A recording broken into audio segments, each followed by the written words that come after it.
اعوذ باللہ السمیع العلیم من الشیطان الرجیم بسم اللہ الرحمن الرحیم السلام علیکم ورحمۃ اللہ وبرکاتہ۔ پیارے سٹوڈنٹس، آج انشاءاللہ الرحمن ہم پڑھیں گے 10th کلاس کی اسلامیات لازمی۔ انشاءاللہ اس کا پہلا چیپٹر اور اس میں آنے والی احادیث، ان کا ترجمہ مفہوم انشاءاللہ میں آپ کے سامنے پیش کروں گا۔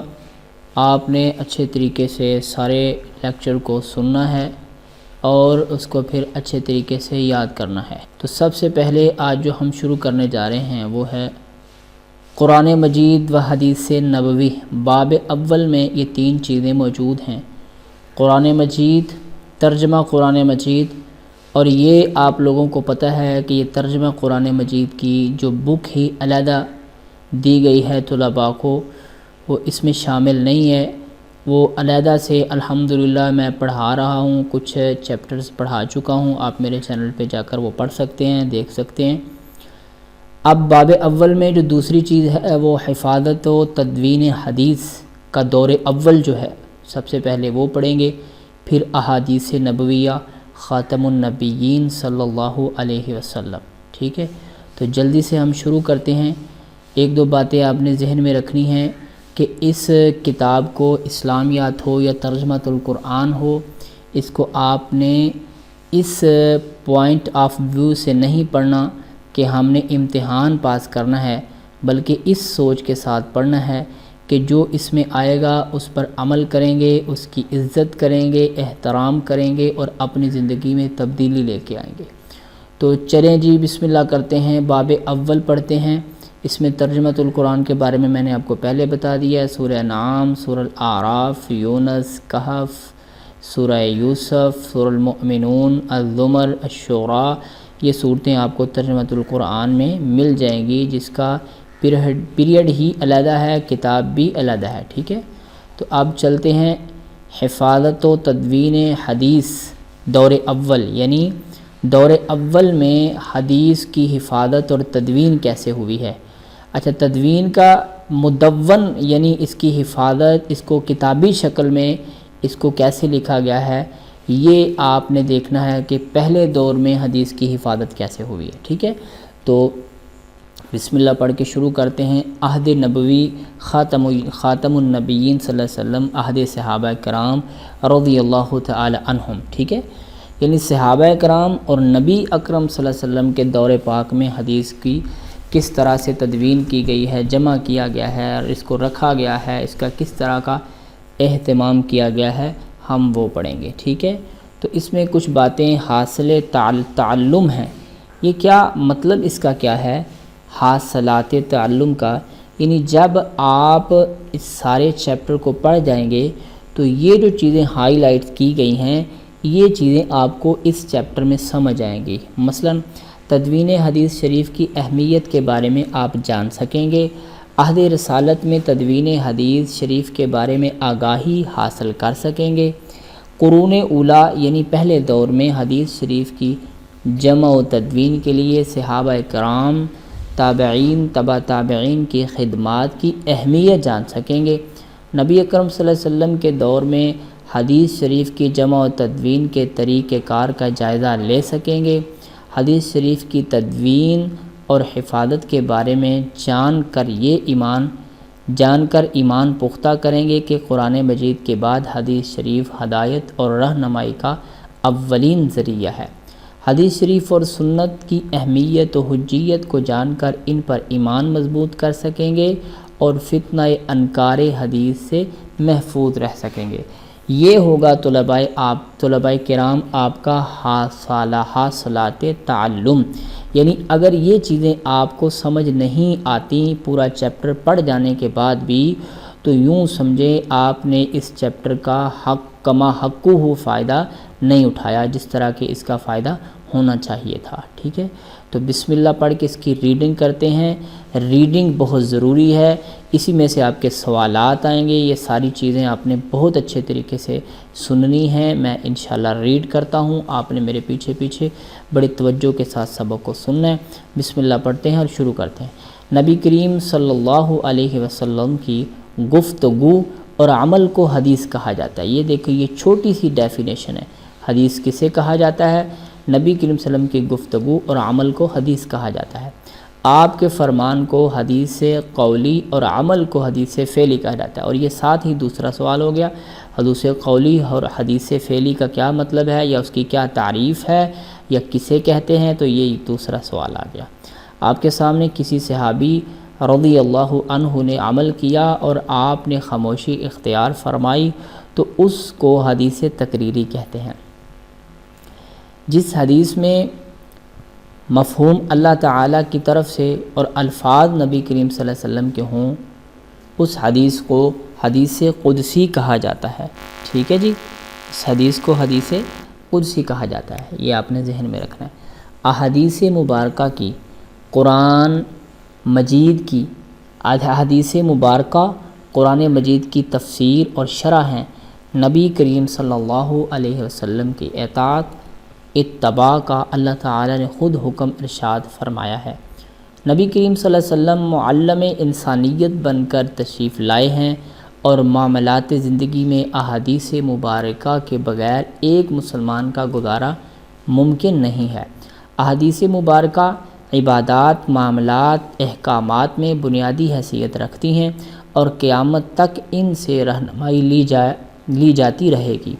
اس لیے دور رسالت اور دور صحابہ کرام میں اس کی حفاظت پر بھرپور زور دیا گیا اور احادیث مبارکہ کو باقاعدہ مدون کر دیا گیا، یعنی جمع کر دیا گیا۔ تدوین حدیث سے مراد احادیث مبارکہ کو جمع کرنا ہے اور انہیں کتابی شکل دینا ہے۔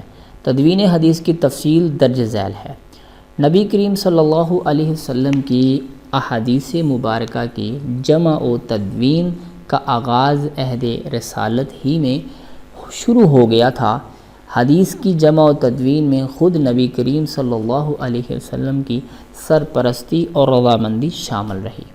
نبی کریم صلی اللہ علیہ وسلم خود اس بات کو پسند فرماتے تھے کہ آپ کی بات کو سنا جائے، ذہن نشین کیا جائے اور محفوظ کیا جائے۔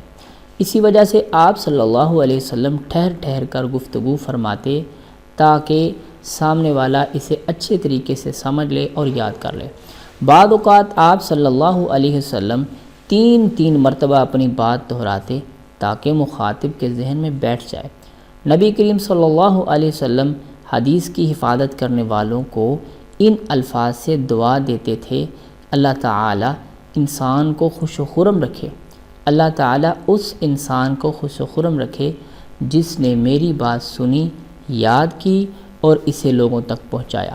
سنن ابی داود 3660 نمبر حدیث ہے۔ ٹھیک ہے، صحابہ کرام رضی اللہ عنہم نبی کریم صلی اللہ علیہ وسلم کی احادیث مبارکہ کو حفظ، تحریر اور روایت کرنے کا باقاعدہ اہتمام فرماتے تھے۔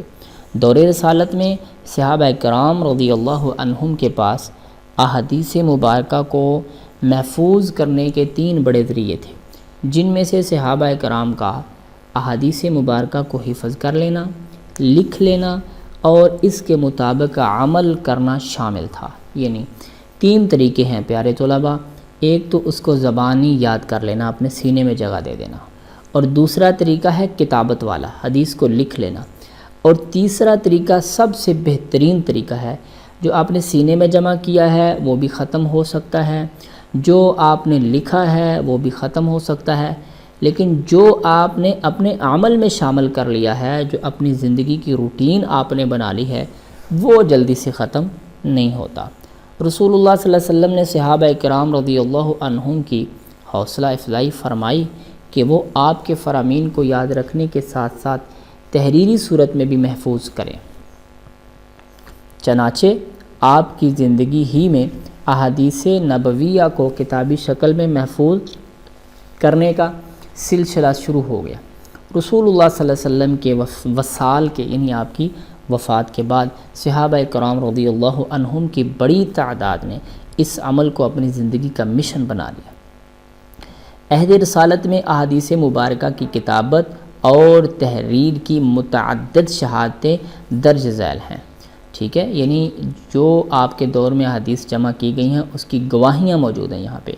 دور رسالت میں جو دعوت نامے اور خطوط خود نبی کریم صلی اللہ علیہ وسلم نے مصر، شام، ایران کے فرما رواؤں کو لکھے، یعنی بادشاہوں کو لکھے، ان خطوط میں بعض تحریری شکل میں آج بھی محفوظ مختلف مقامات پر محفوظ ہیں۔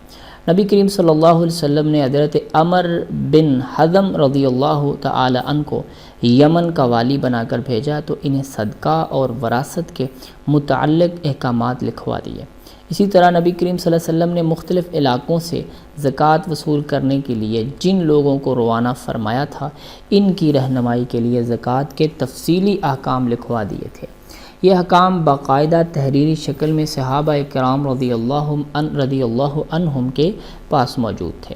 بعض صحابہ کرام کے پاس احادیث نبویہ کے ذاتی نسخے موجود تھے۔ صحیفہ صادقہ دور رسالت ہی کا مجموعہ احادیث تھا جو کہ حضرت عبداللہ بن عمر بن عاص رضی اللہ عنہما کا مرتب کردہ تھا۔ اس کے علاوہ حضرت ابو ہریرہ رضی اللہ عنہ، حضرت علی المرتضیٰ اور حضرت عبداللہ ابن مسعود رضی اللہ عنہم کے پاس بھی احادیث مبارکہ کے تحریری نسخے موجود تھے۔ صحابہ کرام رضی اللہ عنہم کے بعد تابعین کے دور میں احادیث مبارکہ کی جمع و تدوین نے ایک منظم تحریک کی شکل اختیار کر لی۔ بعض تابعین نے اس دور میں کئی کتب احادیث مرتب کی جو بعد کے ادوار میں باقاعدہ مآخذ اور مصادر کی حیثیت رکھتی ہیں۔ احادیث نبویہ کی جمع و تدوین کے حوالے سے یہ تمام کوششیں ذاتی نوعیت کی تھیں۔ سرکاری سطح پر جمع و تدوین کا سلسلہ حضرت عمر بن عبدالعزیز رحمہ اللہ کے دور میں شروع ہوا۔ جمع و تدوین حدیث کی تحریک کو اوج کمال تک پہنچانے کا اعزاز امام مالک رحمہ اللہ اور صحاح ستہ کے مؤلفین کے سر ہے۔ موطا امام مالک، صحیح البخاری، صحیح مسلم، جامع ترمذی، سنن ابی داود، سنن نسائی، سنن ابن ماجہ اور اسی دور کی یادگار ہیں۔ یہ احادیث مبارکہ کے مستند مجموعے ہیں۔ ٹھیک ہے جی۔ حدیث نبوی کی جمع و تدوین کے ذریعے حفظ اور کتابت کے بعد تیسرا ذریعہ سنت نبوی پر عمل کے طور پر جاری رہنا ہے، جس کا حکم قرآن مجید میں موجود ہے۔ پوری امت کا اس بات پر اتفاق ہے کہ قرآن مجید کے بعد احادیث مبارکہ ہی ہدایت اور رہنمائی کا ذریعہ ہے۔ اللہ تعالیٰ نے قرآن مجید میں حکم فرمایا وَمَا آتَاكُمُ الرَّسُولُ فَخُذُوهُ، اور جو تم کو عطا کر دے رسول فَخُذُوهُ، تم اس کو مضبوطی سے پکڑ لو۔ وَمَا نَهَاكُمْ، اور جس سے منع کر دے، وَمَا نَهَاكُمْ عَنْهُ، اور جس سے منع کر دے تم کو، کون؟ اللہ کا رسول، فَانْتَهُوا، تو اس سے تم باز آ جاؤ، منع ہو جاؤ، رک جاؤ۔ جمع و تدوین حدیث کی پوری تاریخ پر نظر ڈالنے سے واضح ہوتا ہے کہ اللہ تعالیٰ نے قرآن مجید کے بعد حدیث نبویہ کی حفاظت کے بھی خصوصی اسباب مہیا فرمائے ہیں تاکہ قیامت تک اہل ایمان اس پر عمل پیرا ہو کر دنیا و آخرت میں کامیاب ہو سکیں۔ لے تو پیارے بچوں، ہم نے الحمدللہ ریڈنگ کر لی ہے، اب اس کے آگے مشق ہے، جلدی سے ہم مشق کو حل کرتے ہیں۔ سب سے پہلا درست جواب کا انتخاب کریں۔ نبی کریم صلی اللہ علیہ وسلم کے عمل کو کہا جاتا ہے حدیث فعلی، حدیث قولی، حدیث تقریری، حدیث قدسی۔ جی تو پیارے بچوں، صحیح سمجھا آپ نے۔ اس کا مطلب ہے کہا جاتا ہے حدیث فعلی، یعنی پہلا جو ہے اس پر آپ نے لگانا ہے۔ ٹھیک ہے، قول تو آپ کی بات کو کہتے ہیں اور عمل فعل ہوتا ہے۔ حدیث کو جمع کرنا اور کتابی شکل دینا کہلاتا ہے تدوین حدیث۔ ٹھیک ہے، تدوین حدیث۔ ٹھیک ہے، حفاظت حدیث بھی نہیں، روایت حدیث بھی نہیں، درایت حدیث بھی نہیں، تدوین حدیث۔ ٹھیک ہے، نبی کریم صلی اللہ علیہ وسلم نے حضرت عمر بن حزم رضی اللہ تعالی عنہ کو والی بنا کر بھیجا۔ کس کا؟ یمن کا۔ آپ نے اپنی کتاب میں پڑھا ہے، یمن کا والی بنا کے بھیجا۔ صحاح ستہ میں شامل ہیں 2 کتابیں، 4 کتابیں، 6 کتابیں یا 8 کتابیں۔ آپ کو پتہ ہے کہ ستہ کا مطلب کیا ہوتا ہے؟ 6۔ تو یہ آپ کا جواب ہے جیم والا، ستہ، 6 کتابیں۔ حضرت عمر بن عبدالعزیز رحمہ اللہ نے سرکاری سطح پر انتظام کیا۔ احادیث پر عمل کرنے کا، احادیث کی جمع و تدوین کا، احادیث کی شرح کا، احادیث کو حفظ کرنے کا۔ تو اس میں آپ کا جواب ہوگا دوسرا با والا، احادیث کی جمع و تدوین کا۔ آگے چلتے ہیں، آگے ہیں مختصر جواب دیں، ٹھیک ہے۔ تو حدیث کے معنی اور مفہوم بیان کریں۔ حدیث کا معنی اور مفہوم کیا ہے، یہ اس کا پہلا سوال ہے۔ اب جلدی سے ہم اس سوال کا جواب دیکھتے ہیں کہ حدیث کا معنی اور مفہوم کیا ہے، ٹھیک ہے۔ تو میں نے آپ کو پہلے بتا دیا ہوا ہے کہ نبی کریم صلی اللہ علیہ وسلم کی گفتگو اور عمل کو حدیث کہا جاتا ہے، ٹھیک ہے۔ حدیث کا معنی کیا ہے، نبی کریم صلی اللہ علیہ وسلم کی گفتگو کو حدیث کہا جاتا ہے، عمل کو بھی حدیث کہا جاتا ہے، ٹھیک ہے۔ جس حدیث میں مفہوم اللہ تعالیٰ کی طرف سے ہو، نبی کریم صلی اللہ علیہ وسلم کے اللہ تعالیٰ کی طرف سے، اور الفاظ نبی کریم سے، اچھا یہ حدیث قدسی کی تعریف ہے، ٹھیک ہے۔ تو آگے چلتے ہیں، جو اگلا سوال ہے اس کو دیکھتے ہیں۔ تدوین حدیث سے کیا مراد ہے؟ تدوین حدیث سے مراد ہے حدیث کو جمع کرنے کا اہتمام کرنا، یعنی حدیث کو جمع کرنا۔ دور نبوی میں حفاظت حدیث کے 2 ذریعے لکھیں۔ ایک تھا حدیث کو حفظ کر لینا، زبانی یاد کر لینا، اور دوسرا تھا لکھ لینا، ٹھیک ہے، حدیث کی کتابت کر لینا۔ آگے چلتے ہیں، صحیفہ صادقہ سے کیا مراد ہے، ٹھیک ہے۔ صحیفہ صادقہ سے کیا مراد ہے؟ تو آپ نے اپنی ریڈنگ میں پڑھ لیا ہے کہ صحیفہ صادقہ کسے کہتے ہیں۔ آپ جلدی سے دیکھتے ہیں صحیفہ صادقہ سے۔